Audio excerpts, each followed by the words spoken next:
Baru-baru ini viral sebuah video amatir singkat yang menarasikan bahwa gunung emas sudah ditemukan di Kongo.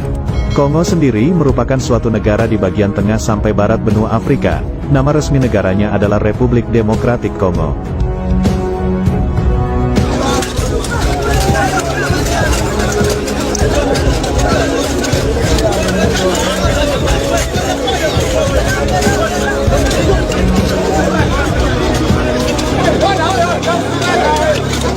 Kaum muslimin, di sini juga kita menyaksikan apa dikatakan Rasulullah Sallallahu Alaihi Wasallam, Efrat mengering di negeri Irak.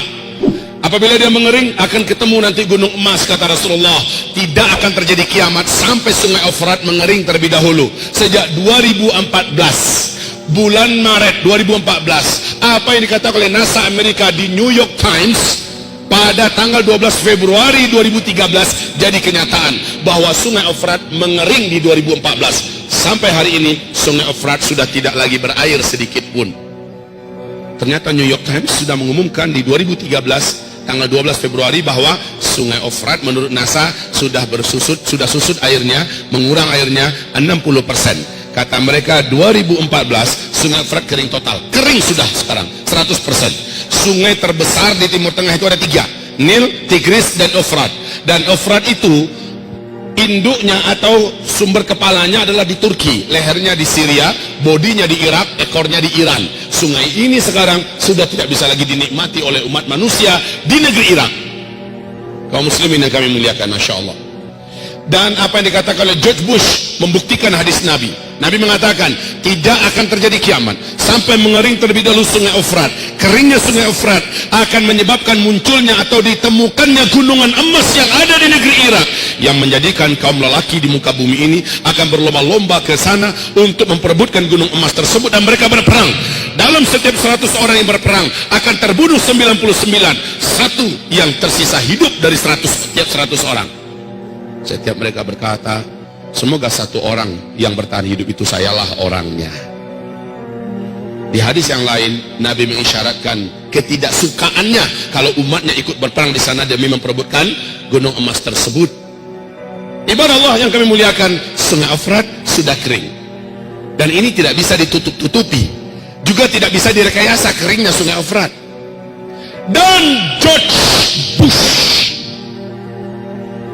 masih ingat George Bush? Masih? Siapa makhluk ini, Pak? Presiden Amerika Serikat sebelum diganti oleh Barack Obama berpidato dengan penuh semangat di depan gedung putihnya dan berkata, satelit kita telah menangkap potensi emas yang sangat besar di negeri Irak. Amerika Serikat selaku polisi dunia akan memastikan emas tersebut aman dari tangan-tangan para penjahat-penjahat yang tidak bertanggung jawab. Setahu kita yang penjahat itu siapa? Kaum muslimin, subhanallah, hadis Nabi sudah jadi kenyataan. Kalau nggak sekarang, zamannya kapan lagi? Saya bertanya, kalau nggak sekarang, zamannya kapan pernah sungai Efrat kering total seperti sekarang? Dan sudah berapa tahun? Sejak 2014 loh. Sudah berapa tahun? Kalau keringnya cuma sebulan 2 bulan, bisa jadi dia mengalir lagi. Nah ini sampai sekarang kering. Dan ada yang unik. Kenapa bulan April 2014 135.000 pasukan darat Amerika Serikat yang berserakan di seluruh negara-negara Teluk tidak jadi ditarik oleh Barack Obama ke Amerika, padahal membiayai mereka sudah tidak sanggup lagi Amerika, tapi tetap dipertahankan di Timur Tengah. Kenapa setelah Donald Trump naik, kenapa Amerika hari ini dengan keadaan kondisi ekonomi yang sangat parah menambah budget militer dan budget perang mereka, ya, dan ini menjadikan mereka negara yang terparah lilitan utangnya. Nah kaum muslimin, kenapa di zaman Donald Trump memperbanyak memasukkan tentara hari ini ke Irak? Ditambah lagi dari 5.000, 10.000, 20.000 terus ditambah. Bapak tahu rahasianya? Benar kata Rasulullah, ketika sungai Efrat mengering akan ditemukan gunung emas. Laki-laki yang ada di muka bumi dari berbagai negara berdatangan membawa senjata-senjata mereka ke sana. Perang besar akan terjadi memperebutkan gunung emas itu. Sedangkan Freeport kita saja, emas Freeport kita saja sudah akan menjadikan dua negara besar ini, Amerika dan Cina, siap saling pesta perang, dan itu di tanah air kita. Negeri kita jadi tempat perang. Nah itu hanya Freeport. Bagaimana dengan gunung emas yang ada di Irak? seluruh dunia kan, dan nanti kamu akan terbelah menjadi dua belahan besar di akhir zaman, kata Nabi. Blok timur, blok barat. Kamu akan berdamai dengan blok barat, diajak damai oleh mereka. Lalu kamu menyatukan kekuatan dengan blok barat, kamu akan berperang memerangi musuh bersama di blok timur. Allah akan kalahkan mereka di tangan kamu, kata Rasulullah sallallahu alaihi wasallam. Lalu barat ketika itu berkata di Syria, di Damaskus, sambil mengibar-ibarkan benderanya, kemenangan ini adalah kemenangan kaum salib.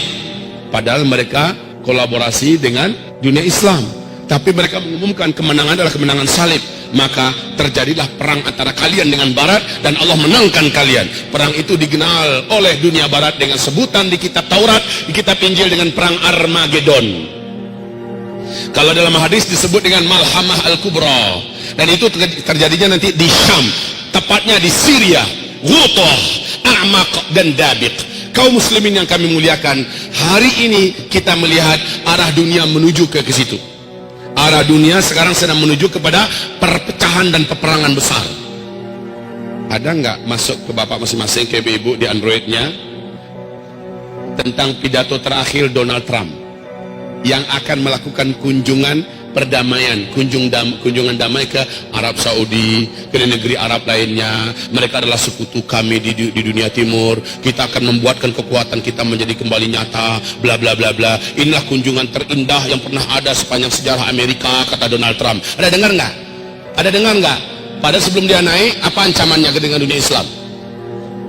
Apa ancamannya kepada dunia Islam si Donald ini? Dan ancaman itu dia buktikan, Pak. Baru saja dia naik, sudah mulai dilakukan ini. Bahkan ada masjid di Amerika yang diratakan dengan tanah. Sudah mulai. Kemudian bagaimana ancaman-ancamannya dia wujudkan. Dan sekarang dia melihat bagaimana harus bersatu dengan dunia Arab atau dunia Islam. Maka lihat, hadis Nabi akan jadi kenyataan. Kamu akan diajak berdamai oleh Rum, dalam hal ini Amerika dan Eropa. Lalu kamu akan memerangi musuh bersama di blok timur, yaitu Rusia, China, India, Iran, dan semua kekuatan blok timur akan perang besar melawan blok Islam dan Barat. Kaum muslimin, lihat, sebentar lagi, kalau sudah begitu kenyataannya, lalu di fase keempat ini, apa yang harus kita lakukan, wahai para pemuda? Apa yang harus kita buat, wahai generasi muda? Ibu-ibu, apa yang harus ibu lakukan? Sementara kata Rasulullah, yang paling panjang umurnya adalah ibu-ibu. Dalam artian apa? Di fase keempat yang paling banyak tersisa hidup itu kaum ibu-ibu, Bu. Di mana laki-laki jumlahnya 1 berbanding 50. Pada kemana kita semua? Sudah di alam barzakh. Semoga saja kita lagi cerita nanti di taman surga sambil menunggu kiamat. Taib kaum muslimin, ini akhir zaman. Di masa ini akan banyak kejadian-kejadian yang luar biasa. Dan di masa ini memang kaum lelaki yang paling banyak berpindah ke alam barzakh.